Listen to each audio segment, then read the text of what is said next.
Welcome to another Onshape video tutorial for Bryanston School. This is the fourth extension activity to the Bluetooth speaker cases tutorials. We have previously drawn the mesh, some fasteners, and added some holes into our chosen speaker casing. In this tutorial, we're actually going to create a simple model of a speaker that we can add in, and then in the fifth and final extension tutorial, we'll put these together in an assembly. So I'm going to open up the file that I've been working on, which is the oval speaker. And you'll see there's the mesh part that we drew in the last tutorial. So if you haven't done tutorials 1, 2 and 3 of the extension tasks, then I would suggest you do those first.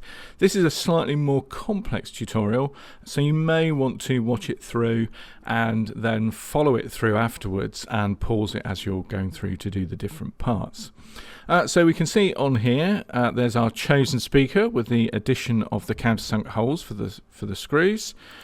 We have a part studio with our nut and screw components, and we have a part studio with our mesh. So we're going to create another part studio, and on this part studio we're going to create the speaker itself.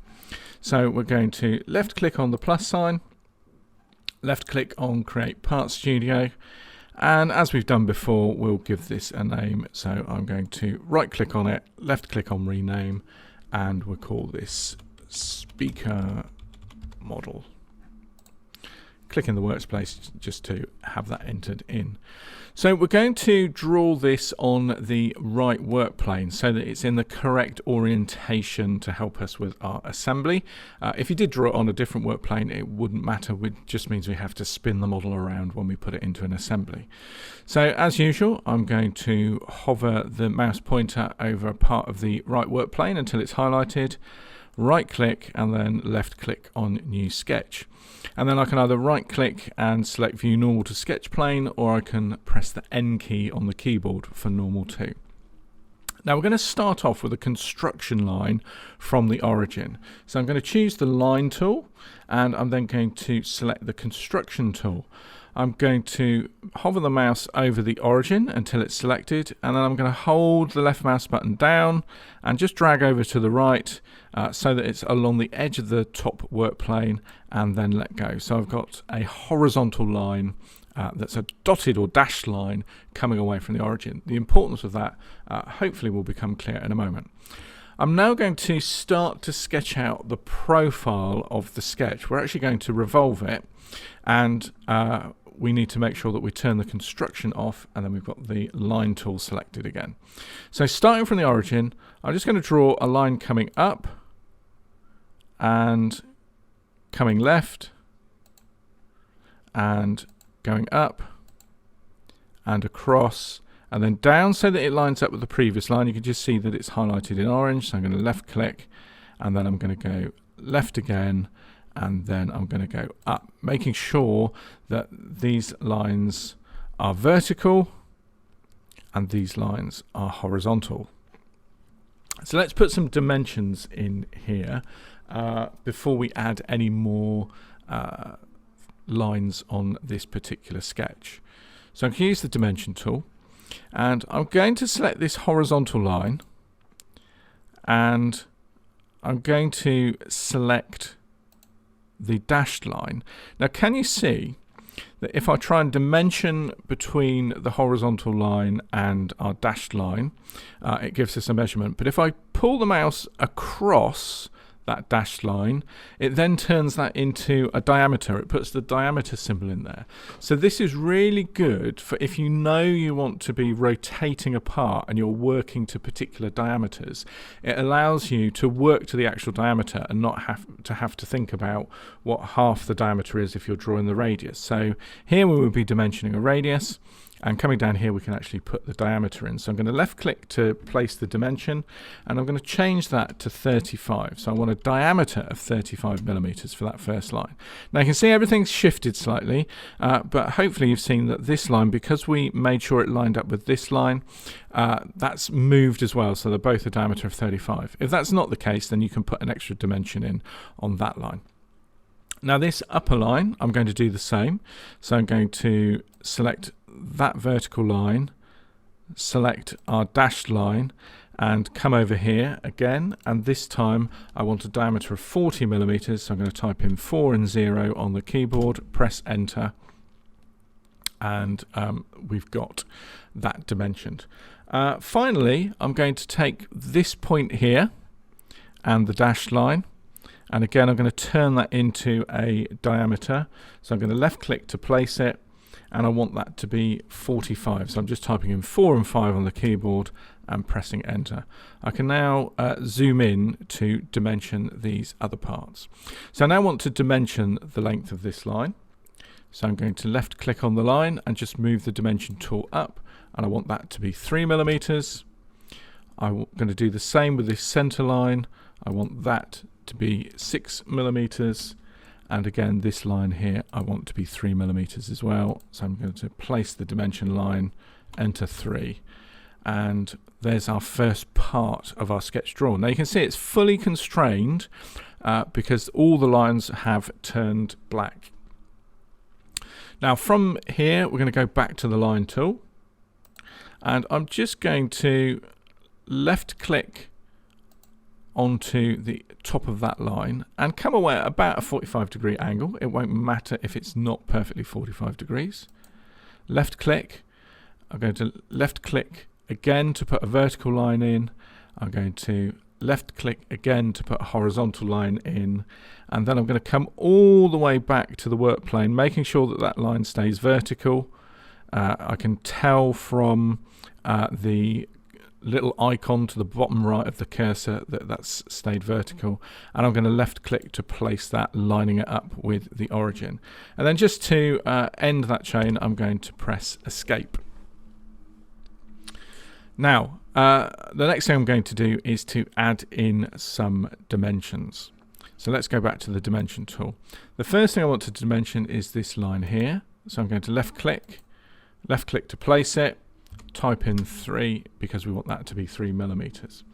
I also want the distance from this line to this vertical line, or I could select the origin, or I could select the edge of this work plane. All of those work, but I want that to be 26 millimeters. So left click to place it, type in 2 and 6 and press enter.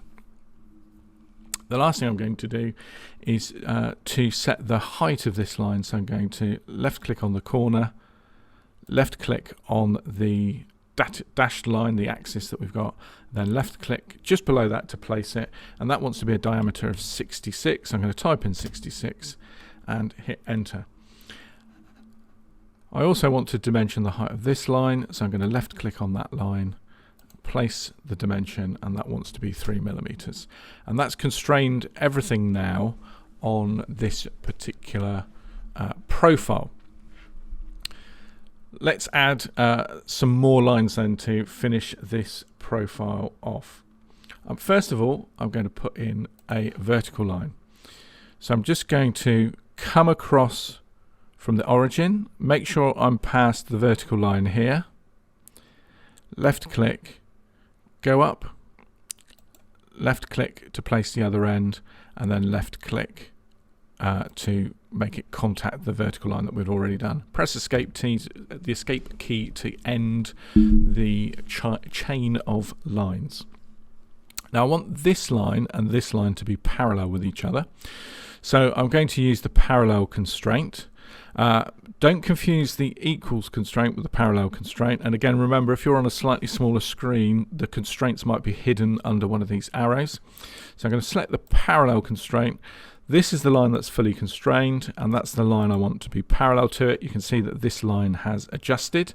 I'm now going to use the dimension tool, and I'm going to dimension from the right side of our model, or the origin, or the edge of the other work plane to this line, and that wants to be 14 millimeters. So I'm going to place it with a left click, enter in 14 on the keyboard, and hit enter. Finally, what I want to do is to dimension the distance between these two lines so they're parallel to each other. I'm not going to get an angle dimension, so left click on both, come out, and I'm going to change that to 2. So we've got a 2mm line thickness. This now means that I can trim off this part of the line. So I'm going to use the scissors, the trim tool, and trim that away. So this is our profile so far. We're just going to add one final bit to this, and that's going to be the cone, the middle of the cone, which is a curve. So I'm going to use the center point circle, left click on that.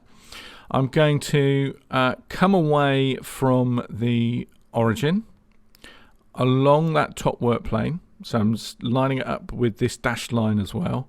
I'm going to left click to place the circle, and I'm just going to drag the shape of the circle out. Now I need to dimension this first of all, so let's use the dimension tool.